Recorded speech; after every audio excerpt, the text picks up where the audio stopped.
Saludo esta mañana al diputado federal Ignacio Mier Velasco. Es diputado por Morena y es, como parte de la bancada de Morena, uno de los legisladores que vota a favor de la desaparición de los 109 fideicomisos y la integración de los recursos de los mismos al presupuesto federal, es decir, al dinero que maneja la Secretaría de Hacienda de este país. Nacho, qué gusto saludarte. ¿Cómo estás? Muy buen día. Muy bien, al contrario, para mí es un gusto saludarte a ti, Juan Carlos, después de tantísimos años de conocerte, y te valoro, te reconozco, sé que eres un factor importante de comunicación en Puebla. Muchas gracias, sí, estoy haciendo cuentas, por lo menos 30 y tantos años de conocernos. Nacho, Ya no lo digas mucho, oye, mejor ya no lo digas muchos sí, ya años. mejor me quedo Sí, ahí. sí. Voy con el tema.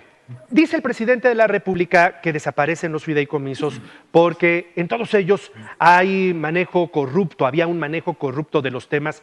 Es en todos ellos. Es decir, ustedes antes de entrar en la dinámica de una votación por la afirmativa, por la desaparición, entraron a analizar efectivamente si hay un manejo corrupto de los mismos.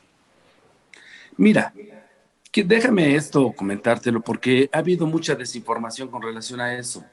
Esta no fue una decisión de que lo sacamos de la chistera de un día para otro. Desde que empezó la construcción del Movimiento de Regeneración Nacional, uno de los principales compromisos que hicimos fue que hubiera transparencia, que no hubiera opacidad y que hubiera un uso racional de los recursos públicos.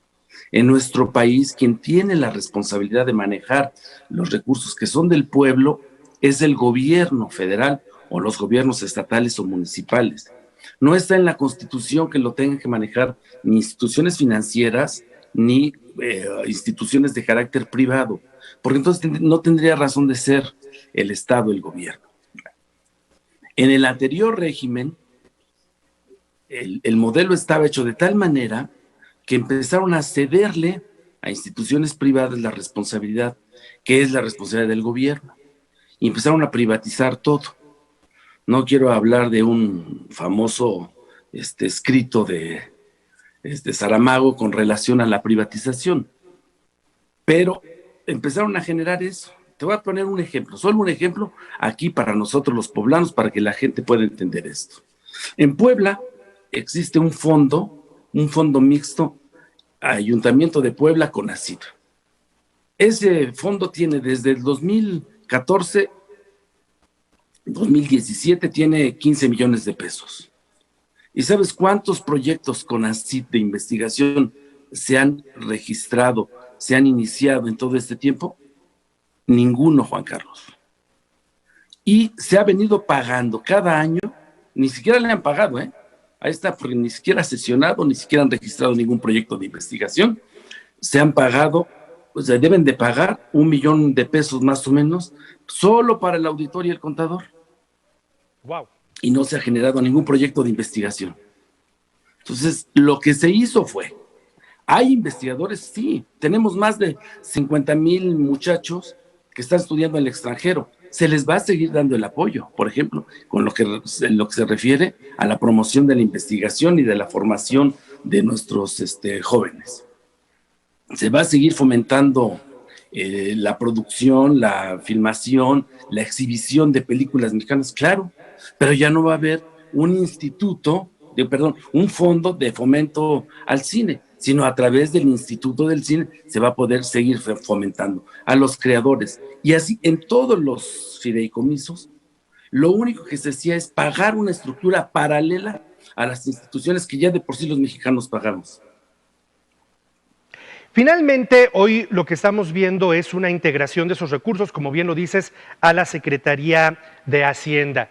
Pero también el argumento hoy de quienes votan en contra es que muchos de esos recursos hoy no tienen garantizado que vayan a tener una aplicación o un manejo para el motivo, la causa para la que estaban en ese fideicomiso o en ese fondo. El famosísimo Fonden, por ejemplo, el Fondo para Atender Desastres Naturales.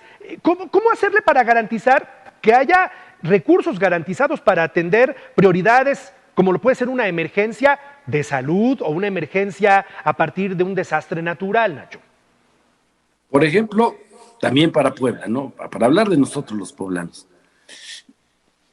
En Puebla y en varios lugares del país, sobre todo los estados que están alrededor de Puebla, hubo un sismo importantísimo para Puebla. Una desgracia que vivieron y que afectó a 12 millones de mexicanos, el sismo del 2017. La gente siguió esperando existe el Fonden y no les llegó un solo apoyo. El año pasado tuvimos que crear un fondo de reconstrucción de 8,000 millones de pesos para poder atender, porque apenas estaban elaborando una carta para declarar un desastre natural. Es una burocracia, que no se deje engañar la gente, Juan Carlos. Y deben de creer, te voy a decir por qué. Porque el presidente de la República, López Obrador, tiene palabra, no es igual a los demás. López Obrador no es Peña, ni es Calderón, ni es Fox. Lo que sustenta todo el trabajo de más de 30 años de López Obrador solo es su palabra. Y la gente debe de creer, porque esos recursos están ahí. Antes estuvieron y no llegaban. Ahora van a estar y van a llegar. Esa es la diferencia. ¿Cómo hacerle justamente para que lleguen? Esa es mi pregunta. ¿Cómo ustedes Quitar desde el todo. legislativo ya tomaron una decisión muy importante? ¿Cómo hacerle desde el legislativo para garantizar que estén disponibles, que se usen en lo que se tendrían que usar, Nacho?